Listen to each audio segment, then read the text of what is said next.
French President Emmanuel Macron returned from the NATO summit in The Hague, only to be confronted by a full-blown diplomatic rupture.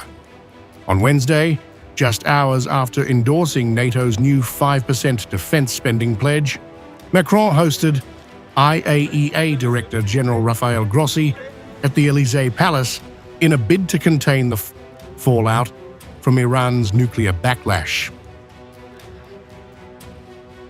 That same day, Iran's parliament approved a sweeping bill to suspend all cooperation with the UN's nuclear watchdog. The legislation shuts down surveillance, halts inspections, and places any future IAEA access under the strict control of Iran's Supreme National Security Council. Tehran's defiance was paired with fury. Parliament Speaker Mohammad Bakr Kalibaf directly accused the IAEA of enabling the West's aggression, saying, "The International Atomic Energy Agency refused to even condemn the attack on our nuclear facilities and has put its international credibility up for sale. Until the security of our nuclear sites is guaranteed, all cooperation with the agency will be suspended." The move follows coordinated US and Israeli airstrikes earlier this month, targeting Iranian sites at Natanz, Fordow, and Isfahan.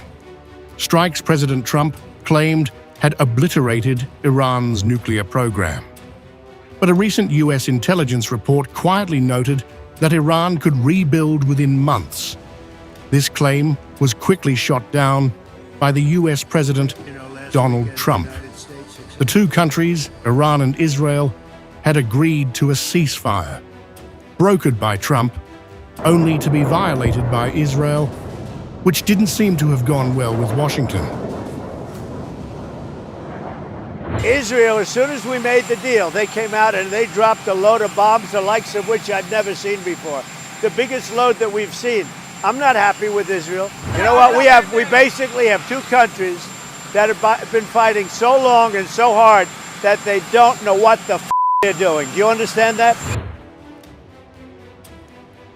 Grossi, welcomed to the Élysée with full ceremonial honors, is now leading an agency locked out of one of the world's most sensitive nuclear programs.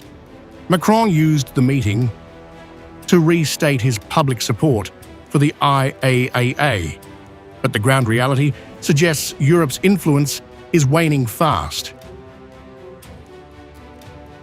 France stands firmly alongside the IAEA, whose role is vital for nuclear safety and security. It is urgent that the agency be allowed to resume its mission in Iran.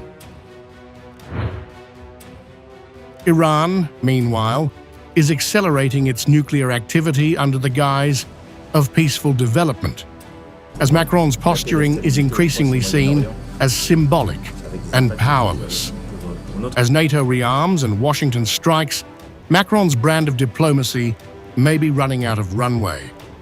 The Élysée hosted the meeting, but the decisions are being made elsewhere.